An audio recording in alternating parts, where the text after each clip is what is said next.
Hi guys, welcome back to my channel. Hope you all are fantastic.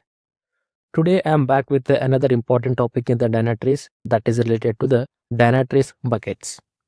So Dynatrace Grail organize the data in the buckets, right? First we need to understand what are these buckets and how it is beneficial for us in the Dynatrace.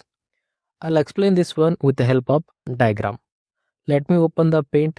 Consider here we have our host server, and then here we have our Dynatrace environment, right? Means our Dynatrace console is here and this is our host server. Let me write it down. Then on this particular host, consider we will install an agent. Okay, so now we have installed the one agent on this machine. With the help of one agent only we can communicate with our Dynatrace console, right? So for that reason what I have done, I have installed the one agent on this particular machine. Okay, so now what it will do after installing the agent, it will start collecting the data and send that information to our Dynatrace.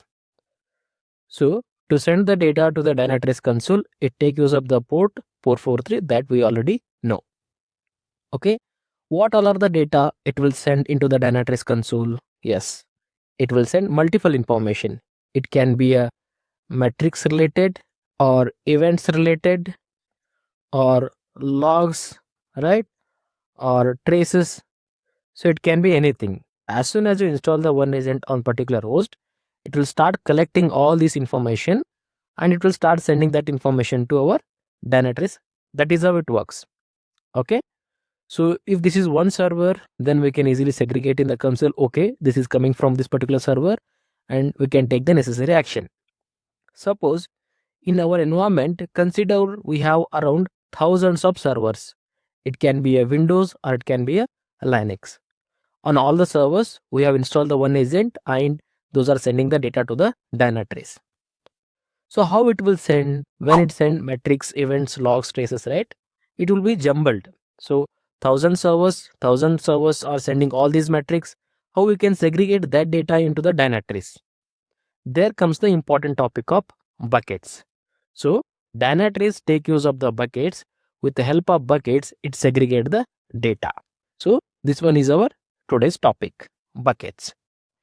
Inside the Dynatrace, they have already created a few set of buckets for the metrics, for the events, for the logs, and for the traces by using some rules. So what exactly the meaning of this one?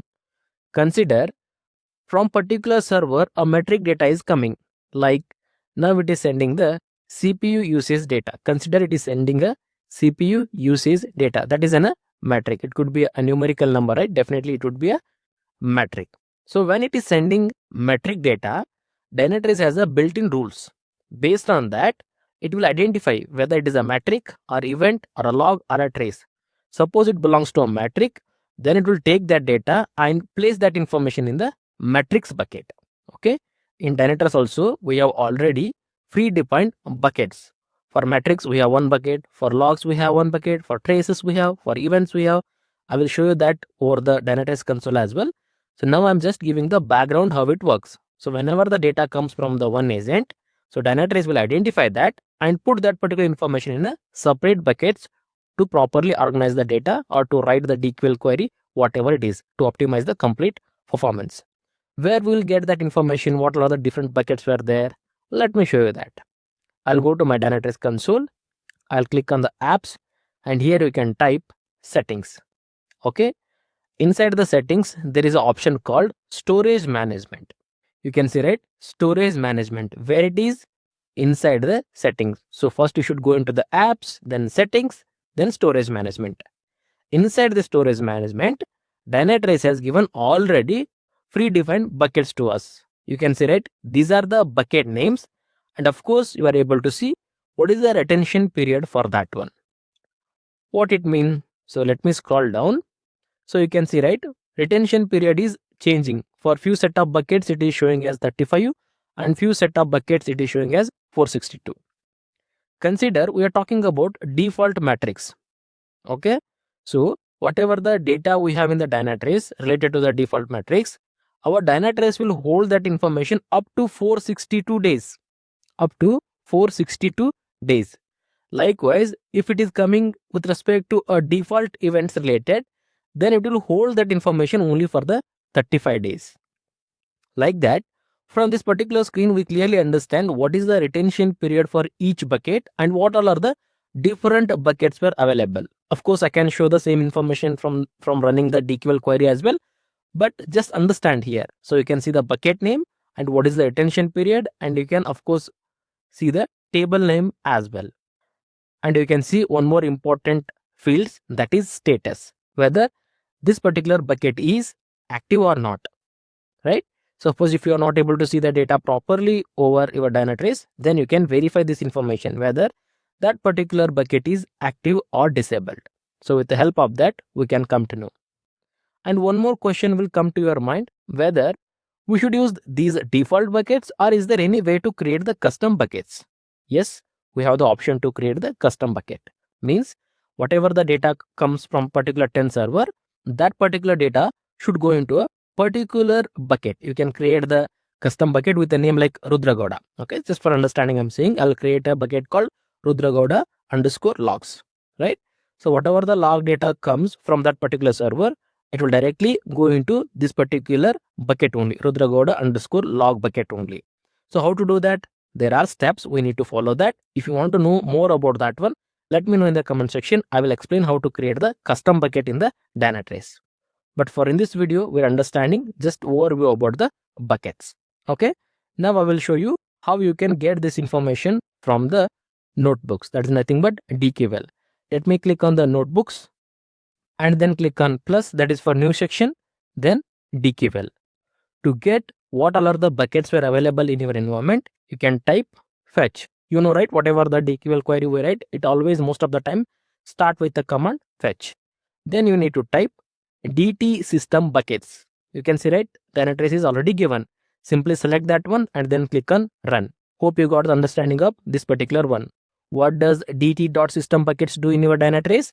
It is going to display the list of buckets that are available in your environment. You are able to understand, right? Whatever we are able to see inside the storage management, same information you are able to see here as well. You have the span bucket, events related bucket, logs related, business events related, metrics, so many things are available. Altogether, you are able to see 28 different records. And of course, you are able to see the retention periods as well.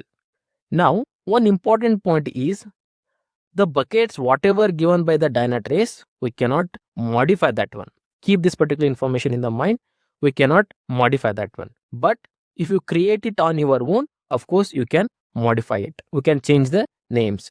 Suppose earlier I have given the name as Rudragoda underscore logs, right?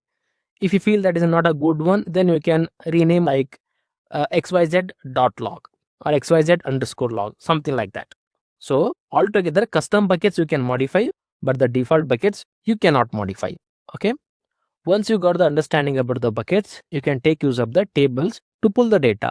For example, here you can see the table information. You can see, right, events, logs.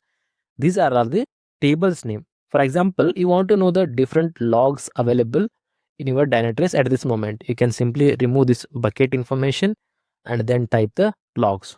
So it means we are pulling the data from logs table, and you can specify the timings here and then click on run.